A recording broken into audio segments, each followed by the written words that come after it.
Hello નમસ્કાર વિદ્યાર્થી મિત્રો, વૈદ ડિજિટલ એજ્યુકેશનમાં આપનું હાર્દિક સ્વાગત છે। આજે આપણે ધોરણ 8 વિષય ગણિતની અંદર ચાલો યાદ કરીએ જેનો ભાગ 2 એટલે કે ચાલો યાદ કરીએમાં બીજો વિડિયો જોઈએ। સ્વાધ્યાય પોથીમાં 100% સાચું સોલ્યુશન જોવાના છે। તો વિદ્યાર્થી મિત્રો, ચેનલમાં નવા હોય તો ચેનલ સબસ્ક્રાઇબ કરી બાજુમાં આવેલા બેલ આઇકનને પ્રેસ કરો જેથી તમને અવનવા વિડિયોની માહિતી નોટિફિકેશન મળી શકે। વિડિયો લાઈક કરો, તમારા મિત્રો દોસ્તોને શેર કરો। તો ચલો જોઈએ મહાવરો પેજ નંબર 39 પરનો ટકામાં ફેરવો 1/4। તો કઈ વાંધો નહીં, ચલો 1/4 ગુણ્યા 100, ટકાવારી 100 માં નીકળે। હવે 25 ચોકુ 100 એટલે 25 આવશે, એટલે આપણે લખીશું 25%। બીજી રકમ છે 1/7, તો 1/7 ગુણ્યા 100 એટલે કે 100 × 100 ભાગ્યા 7, 100 ને 7 વડે ભાગતા 14.29 આવશે એટલા ટકા। ત્યાર પછી ત્રીજી રકમ છે 2.1, તો 2.1 એટલે પોઈન્ટ પછી 1 દૂર કરવા માટે છેદમાં 10 ગુણ્યા 100, મીંડું મીંડું જતા રહેશે, 21 ગુણ્યા 10 એટલે કે 210% થશે। હવે ઘણા બધા વિદ્યાર્થી મિત્રોની કમેન્ટ હોય છે કે સર અમારે આવા વિડીયો જોતા હોય તો અમને ક્યાંથી મળશે? તો મિત્રો ચિંતા ના કરો, આપણી વૈદ ડિજિટલ એજ્યુકેશન નામની જે એપ્લિકેશન છે એમાં નીચે મુજબની તમામ માહિતી તમને મળવાની છે, જેમાં દરેક ધોરણના બધા જ વિષયના પાઠ્યપુસ્તકના પ્રકરણની સમજૂતીના વિડીયો, અભ્યાસ અને સ્વાધ્યાયની સમજૂતીના વિડીયો, ત્યાર પછી પરીક્ષાના સમયે એમના માટે ઉપયોગી મટીરિયલ, પેપરો, જુદા જુદા જિલ્લાના પેપરો, સ્વાધ્યાય પોથી, પ્રોજેક્ટ પ્રવૃત્તિ, આ બધું જ આપણી ગૂગલ પ્લે સ્ટોર કે જ્યાંથી ગેમ ડાઉનલોડ કરો ત્યાં જઈને વૈદ ડિજિટલ એજ્યુકેશન નામની એપ્લિકેશન ડાઉનલોડ કરશો, ઓપન કરશો એટલે આ પેજ ખુલે। એમાં તમારા પોતાના મોબાઈલ નંબર નાખી સેન્ડ ઓટીપી કરો, 4 આંકડાનો ઓટીપી નાખશો એટલે પેડ કોર્સમાં તમને જુદા જુદા પેડ પ્લાન મળી જશે, આ પીડીએફ મળી જશે, એક્ઝામ પેપરમાં પેપરો, 3 થી 12 માં 3 થી 12 ધોરણના વિડીયો, તમારું ધોરણ પસંદ કરી ગણિત, ગુજરાતી, વિજ્ઞાન, સામાજિક વિજ્ઞાન, ઇંગ્લિશ, હિન્દી, સંસ્કૃત, સ્વાધ્યાય પોથી, પ્રોજેક્ટ પૂર્તિ, આ બધાના વિડીયો પાઠવાય સરસ મજાના મળી જશે, બરાબર? તો અત્યારે જ મિત્રો એપ્લિકેશન ડાઉનલોડ કરશો। 3/40, 3/40 એને ગુણ્યા 100, સાદુરૂપ આપતા જવાબ આવશે વિદ્યાર્થી મિત્રો 7.5। 3/20 એમને ગુણ્યા 100 કરી નાખવાના, સાદુરૂપ આપતા જવાબ આવશે 15%। 7/10 સાદુરૂપ આપતા 70%। 1.20 120%, 0.85 85%। ત્યાર પછી આવશે પ્રશ્ન 2, ટકાને અપૂર્ણાંકમાં ફેરવી અતિ સંક્ષિપ્ત રૂપ આપો 10%। તો 10% એટલે કેટલા થશે? તો ટકાવારી દૂર કરવા માટે છેદમાં 100, તો 10 ને 100 વડે ભાગીશું તો 1/10 અથવા તો 0.1। 25% એટલે કેટલા? તો 25/100 એટલે 1/4 અથવા તો 0.25। 125% એટલે 125/100 એટલે 5/4। 60% એટલે એનું સાદુરૂપ આવશે 3/5। ત્યાર પછી 150% એટલે એનું સાદુરૂપ આપતા આવશે 3/2। 35% એનું સાદુરૂપ આવશે 7/20। 40% એમનું સાદુરૂપ આવશે 2/5। 75% એમનું સાદુરૂપ આવશે 3/4। ચલો હવે પાના નંબર 45 ઉપર આપણે જોવાનું છે, બરાબર? એટલે કે 39 નંબરનું પેજ છે એના ઉપર આપણે સરસ મજાનો મહાવરો જોઈ લીધો। હવે 40 નંબરનું પેજ છે એના ઉપર કોઈ મહાવરો નથી, આ 41 નંબરનું પેજ છે એમના ઉપર પણ કોઈ મહાવરો નથી, બરાબર? આપણે સમય સંખ્યાઓ છે એ આપેલી છે, બરાબર? ત્યાર પછી આ 42 નંબરનું પેજ છે એમાં કોઈ મહાવરો નથી, ત્યાર પછી આ 43 નંબરનું પેજ છે એમાં પણ કોઈ મહાવરો નથી, 44 નંબરના પેજની અંદર પણ કોઈ પણ પ્રકારનો મહાવરો નથી, અને 45 નંબરનું પેજ આવી ગયા। એમાં પ્રશ્ન 1, નીચે આપેલી સમય સંખ્યાઓનું સંખ્યા રેખા પર નિરૂપણ કરો 1/6। 1/6 એટલે વિદ્યાર્થી મિત્રો અહીંયા સરસ મજાનું 1/6 એ 0 થી મોટી અને 1 થી નાની સંખ્યા છે, એટલે આવી રીતે આપણે દર્શાવીશું। -2/3 તો એ -1 થી મોટી પરંતુ 0 થી નાની સંખ્યા છે। 1.3 એટલે કે 8/5 તો એ 1 થી મોટી અને 2 થી નાની સંખ્યા છે, તો એને આ રીતે આપણે દર્શાવીશું। ત્યાર પછી આવશે પ્રશ્ન નંબર 2, નીચે આપેલી સમય સંખ્યાઓને તેમના પ્રમાણિત સ્વરૂપમાં ફેરવો। -16/20, -16/20 એટલે -4/5, 24/-15 તો -8/5, -12/50 તો -6/25, -44/72 તો -11/18. પાંચમું 13/52 1/4, 36/-56 તો -9/14. ત્યાર પછી આપણે આગળ આવશે લેસ ધેન, ગ્રેટર ધેન કે બરાબર. એમાંથી તમને યોગ્ય શબ્દ છે મૂકવાનો છે અને ખાલી જગ્યા પૂર્ણ કરવાની છે. તો પહેલી ખાલી જગ્યામાં યાદ રાખવાનું, જો આમ લખોટા જેવો આકાર થાય તો એ લેસ ધેન અને ગણપતિ જેવો આકાર થાય તો એ ગ્રેટર ધેન.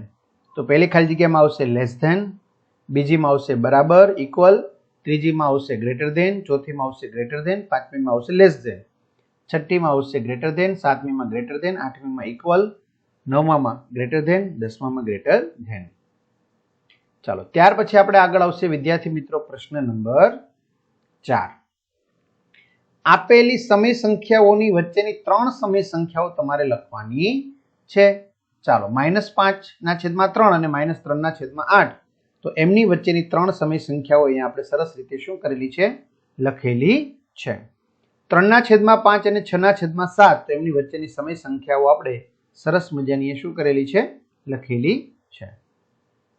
-1/3 અને -2/8 તો એમની વચ્ચેની સમય સંખ્યાઓ આપણે સરસ મજાની 3 લખેલી છે.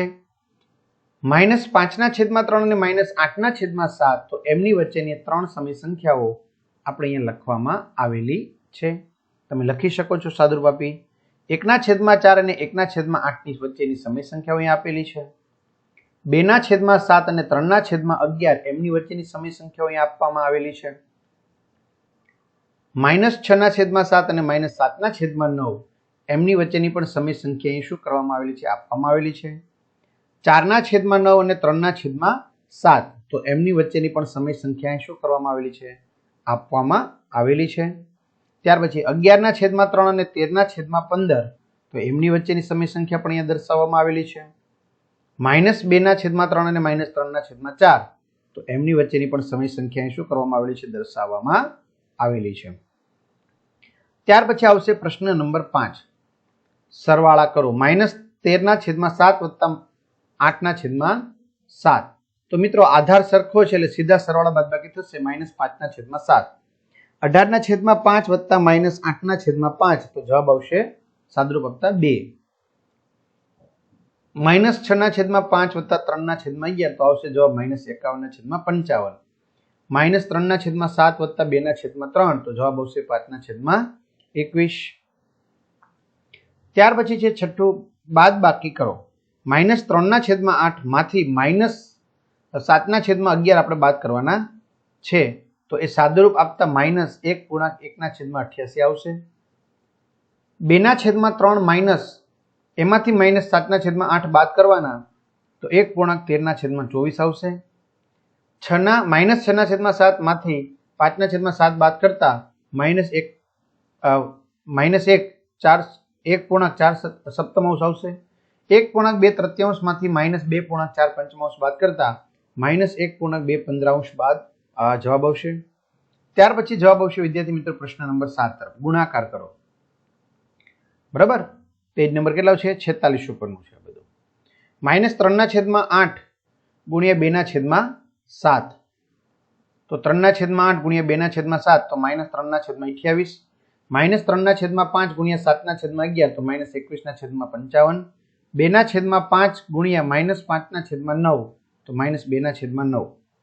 ત્યાર પછી 3/-13 ગુણ્યા 13/-3 તો જવાબ આવશે 1. ત્યાર પછી પ્રશ્ન નંબર 8 છે, ભાગાકાર કરો. -1/8 ભાગ્યા 3/8 તો વ્યસ્ત કરીને ગુણી શકાય તો આવશે જવાબ -1/3. -4/7 ભાગ્યા -3 તો જવાબ આવશે 4/21. હવે આપણે મહાવરો આવશે કેટલા નંબરના પેજ ઉપરનો, 53 નંબરના પેજ ઉપરનો. બરાબર, અહીંયા 46 નંબરનું પેજ કમ્પ્લીટ થઈ ગયું. ક્લિયર. હવે આપણે જે 53 નંબરનું પેજ છે ત્યાં આ જે પરિમિતિ છે, ક્ષેત્રફળ છે, બરાબર, એના ઉદાહરણ તમને આપવામાં આવેલા છે. તો ઉદાહરણ તમારે સારી રીતે શું કરી લેવાના છે, સમજી લેવાના છે. બરાબર, આપણે 48, 49 કે 50 નંબરના પેજ ઉપર એવો કોઈ મહાવરો આપવામાં આવેલો નથી. 51 નંબરના પેજ ઉપર સીધું જ આપણે ક્યાં જવાનું છે, તો કે 53 નંબરના પેજ ઉપર જવાનું છે. બરાબર, 52 અને 53. ક્લિયર? નીચેની આકૃતિની પરિમિતિ શોધો તો બધી બાજુના માપનો સરવાળો. તો જવાબ આવશે વિદ્યાર્થી મિત્રો 24 સેમી. ચલો બીજો પ્રશ્ન, તમારા ગણિતના પાઠ્યપુસ્તકના મુખ પૃષ્ઠની ચારે બાજુની લંબાઈ માપો, સેમીમાં માપ લખો, તેની પરિમિતિ શોધો. તો લંબાઈ છે 28 સેમી, પહોળાઈ છે 20 સેમી. તો પરિમિતિ બધી બાજુના માપનો સરવાળો 96 સેમી થાય. ચાલો ત્યાર પછી નીચેની આકૃતિઓની પરિમિતિ શોધો. પહેલું લંબચોરસની, તો 50 ને 50 100 સેમી અને આનું થશે 100 સેમી. બરાબર, પરિમિતિ 100 સેમી 100 સેમી. પ્રશ્ન 4 આપણે આવશું. બરાબર, એક ચોરસ બાગની બાજુનું માપ 250 મીટર છે, તો તેમની ફરતે વાડ કરવાનો ખર્ચ ₹20 પ્રતિ મીટર પ્રમાણે કેટલો થશે? તો આપણે પરિમિતિ શોધવી પડશે. ચોરસ બાગની પરિમિતિ થશે 1000 મીટર, 1 મીટરના 20 રૂપિયા, તો 1000 મીટરના 20000 રૂપિયા થશે. એક લંબચોરસ ટુકડાનું ક્ષેત્રફળ 36 ચોરસ સેમી છે, તેની લંબાઈ 9 સેમી છે, તો તે ટુકડાની પહોળાઈ કેટલી હશે? તો લંબચોરસનું ક્ષેત્રફળ લંબાઈ ગુણ્યા પહોળાઈ. તો આપણે સૂત્ર પરથી ક્ષેત્રફળ મૂકી પહોળાઈ 4 સેમી છે એવું ગોતી શકીએ. બરાબર, ત્યાર પછી 6 સેમી ગુણ્યા 5 સેમીના લંબચોરસ કાગળમાંથી 3 સેમી ગુણ્યા 2 સેમીનો લંબચોરસ ટુકડો કાપી લેવામાં આવે તો બાકી રહેલા કાગળનું ક્ષેત્રફળ શોધો. તો લંબચોરસ કાગળનું ક્ષેત્રફળ કેટલું છે? એમાંથી લંબચોરસ ટુકડાનું ક્ષેત્રફળ આપણે કેટલું બાદ કરી લીધું? તો હવે બાકી રહેલા કાગળનું ક્ષેત્રફળ કુલ ક્ષેત્રફળમાંથી ટુકડાનું ક્ષેત્રફળ બાદ કરતા 24 ચોરસ સેમી આવશે. ચાલો ત્યાર પછી આવશે દાખલા નંબર 7. નીચેની આકૃતિનું ક્ષેત્રફળ તમારે શોધવાનું છે. તો બે આવશે મિત્રો, એક આ લંબચોરસનું ક્ષેત્રફળ આવશે અને બીજું આ ત્રિકોણનું ક્ષેત્રફળ આવશે. બરાબર, આ 5 સેમી છે. લંબચોરસનું ક્ષેત્રફળ, ત્રિકોણનું ક્ષેત્રફળ. લંબચોરસનું લંબાઈ ગુણ્યા પહોળાઈ, ત્રિકોણનું 1/2 પાયો ગુણ્યા વેધ. બરાબર, હવે બંનેનો શું કરી નાખવાનો? સરવાળો, એટલે 50 ચોરસ સેમી આવશે. ચલો ત્યાર પછી દાખલા નંબર 8. એક વર્તુળાકાર નળીની ત્રિજ્યા 10 સેમી છે, તેની આસપાસ એકવાર વીંટાળવા માટે કેટલી લંબાઈની પટ્ટી જોઈએ? તો વર્તુળનો પરિઘ, તો એમનું સૂત્ર મૂકતા નળીની આસપાસ એકવાર વીંટાળવા માટે 62.8 સેમી લંબાઈની પટ્ટી જોઈએ. એક વર્તુળ કાગળનો પરિઘ 154 મીટર છે, તો તેની ત્રિજ્યા શોધો અને ક્ષેત્રફળ પણ શોધો. તો વર્તુળનો પરિઘ છે એ આપેલો છે, તો એના પરથી આપણે r મળી જશે 24.5 મીટર, એટલે ત્રિજ્યા. હવે એનું ક્ષેત્રફળ પાય r સ્ક્વેર, તો સૂત્રમાં કિંમત મૂકતા 188.65 ચોરસ મીટર આવશે. ત્યાર પછી છે પ્રશ્ન 10. 28 મીટર વ્યાસ ધરાવતા વર્તુળાકાર બાગની ફરતે તારની વાડ કરવાની છે. જો 1 મીટર વાડ કરવાનો ખર્ચ ₹300 હોય તો વાડ કરાવવાનો કુલ ખર્ચ કેટલો થાય? બરાબર, તો વર્તુળનો પરિઘ આપ્યો છે 88 મીટર થશે. 1 મીટર વાડ કરવાનો ખર્ચ ₹300, તો 88 મીટરનો કેટલો? તો 26,400 રૂપિયા થશે. ત્યાર પછી દાખલા નંબર 11. સમાંતર બાજુ ચતુષ્કોણ ABCD ની બાજુઓ 6 સેમી અને 4 સેમી છે. આધાર CD ને અનુરૂપ ઊંચાઈ 3 સેમી છે. તો પેલું સમાંતર બાજુ ચતુષ્કોણનું ક્ષેત્રફળ શોધો, આધાર AD ને અનુરૂપ ઊંચાઈ શોધો. તો ચાલો, સમાંતર બાજુ ચતુષ્કોણનું ક્ષેત્રફળ લંબાઈ ગુણ્યા પહોળાઈ, એટલે કે 6 ગુણ્યા 4 24 ચોરસ સેમી. સમાંતર બાજુ ચતુષ્કોણનું ક્ષેત્રફળ આધાર AD ગુણ્યા ઊંચાઈ, એટલે ઊંચાઈ આવશે 6 સેમી. ચતુષ્કોણ ABCD નું ક્ષેત્રફળ શોધો. આ ABCD છે, એનું ક્ષેત્રફળ તમારે શોધવાનું છે. તો કઈ છે નહીં. ABC નું ક્ષેત્રફળ, ACD નું ક્ષેત્રફળ, પછી આપણે ABCD નું ક્ષેત્રફળ જોઈએ છે, તો બેનો શું કરી નાખવાનો? સરવાળો, એટલે 71.5 ચોરસ સેમી થશે. હવે આપણે આવશે વિદ્યાર્થી મિત્રો, જો આપણે પહેલા બેનું ગોતી લીધું, ઉપરના કટકાનું નીચેના કટકાનું, પછી બેનો સરવાળો કરી નાખ્યો. બરાબર, હવે 55 નંબરના પેજ ઉપર આપણે કોઈ મહાવરો આપવામાં આવેલો નથી. 56 નંબરના પેજ ઉપર પણ આપણે કોઈ મહાવરો આપવામાં આવેલો નથી. બરાબર, 57 નંબરના પેજ ઉપર પણ કોઈ પણ પ્રકારનો મહાવરો આપવામાં આવેલો નથી. સજાતીય પદો, વિજાતીય પદો, બરાબર, તો એમના રીતો, ઉદાહરણો આપણે આપવામાં આવેલા છે. હવે 59 નંબરનું પેજ આવશે, એટલે એમાં આપણે મહાવરો આપવામાં આવેલો છે. ચાલો રેડી. આપેલી પદાવલીના પદ અને અવયવ ઓળખી બતાવો. અવયવ T ચાર્ટનો ઉપયોગ કરવો. 6xy² વત્તા 9x²y. બરાબર, તો આવી રીતે તમારે T નો ઉપયોગ કરવાનો છે. બરાબર, તો આવી રીતે બતાવો. 6xy² 6xy 9x2y 9xxy mn² વત્તા 10mn mnn 10mn ab વત્તા ab વત્તા 2b² એટલે b છે બે વખત -3 b નો ઘન 1 2 ને 3. ત્યાર પછી પ્રશ્ન 2, નીચે આપેલી પદાવલીનું એકપદી દ્વિપદીમાં વર્ગીકરણ કરો. ચલો, એકપદીમાં કોણ આવશે? 7xy -15mn. દ્વિપદીમાં કોણ આવશે? 5 - 3t² p² વત્તા q². ત્રિપદીમાં કોણ આવશે? 1 વત્તા x વત્તા xy 25x² વત્તા 2x વત્તા y².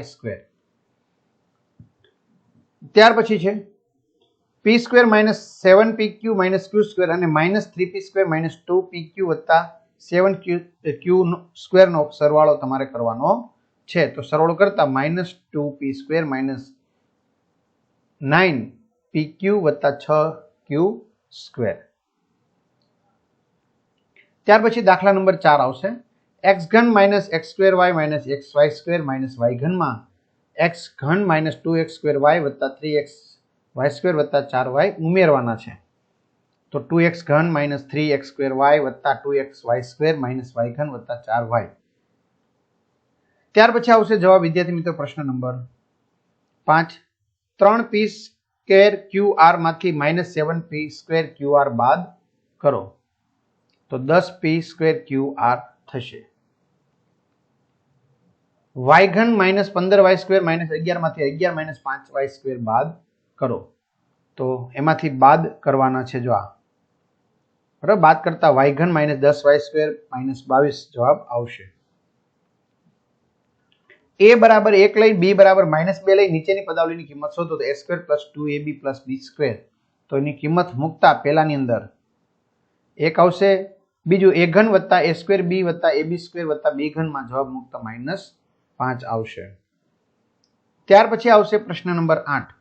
નીચેની આકૃતિઓની પરિમિતિ શોધો. બધી બાજુના માપનો સરવાળો 14x + 2y. ચલો, હવે આપણે પાના નંબર 65 છે એમના ઉપરનો મહાવરો આવી ગયો. મિત્રો જો આ નવી આવૃત્તિ છે. આ જો તમે કલર પેજ ચેન્જ જોઈ શકો છો. બરાબર, આ નવી આવૃત્તિ છે જેને કહેવાય અદ્યતન આવૃત્તિ. હા, સરસ મજાની આવૃત્તિ છે આ. બરાબર, 62 63 આ બધા સમ્સ છે. આપણે પ્રેક્ટિસ કરવાના, ભલે જોઈ જોઈને ગણીએ પણ ગણવાના. બરાબર, બાકી જય સરે સરસ મજાનું બધું ગણાવેલું છે એટલે તમારે કોઈ ટેન્શન નથી. ક્લિયર? ચાલો, પહેલું સાદુરૂપ આપી દરેકને ઘાત સ્વરૂપે લખો. 5^15 ભાગ્યા 5^10 ગુણ્યા 5^5. તેનું સાદુરૂપ આપતા આવશે 5^10. બીજામાં 1/2 ભાગ્યા 2/3 ઘન. તો જવાબ આવશે 27/32. 4^5 ગુણ્યા a8 b3 ભાગ્યા a4^5 ગુણ્યા a5 b². તો a³ b. 3 ગુણ્યા 7² ગુણ્યા 11^8 છેદમાં 21 ગુણ્યા 11^3. તો 7 ગુણ્યા 11^5 આવશે. 25 ગુણ્યા 5² ગુણ્યા b8 છેદમાં 10^3 ગુણ્યા b3. તો જવાબ આવશે 5b5 2^3. ત્યાર પછી પ્રશ્ન 2. 2/3 જો પ્રશ્ન 2 છે. આર્યો 2/3 ગુણ્યા 2/6 બરાબર 2/3 2m - 1 માટે m ની કિંમત તમારે શોધવાની છે. બરાબર, તો m ની કિંમત થશે મિત્રો 5. અહીંયા આપણું ચાલો યાદ કરીએ એ પૂર્ણ થાય છે. બરાબર, હવે પછીના જે વિડીયો છે એ આપણે બધા પ્લેલિસ્ટમાં મૂકેલા છે સ્વઅધ્યયન પોથીના. બરાબર, તો ખાસ તમે વહેલી તકે મેળવી લેજો અને બધાને આપણી એપ્લિકેશનમાં જઈને આ તમામ વસ્તુના વિડીયો લેક્ચર છે એ મેળવી લેવાની છૂટ. અને ખાસ મિત્રો ચેનલમાં નવા હોય તો ચેનલ સબસ્ક્રાઇબ કરો, તમારા મિત્રો દોસ્તોને શેર કરો. અસ્તુ, જય હિન્દ, જય ભારત.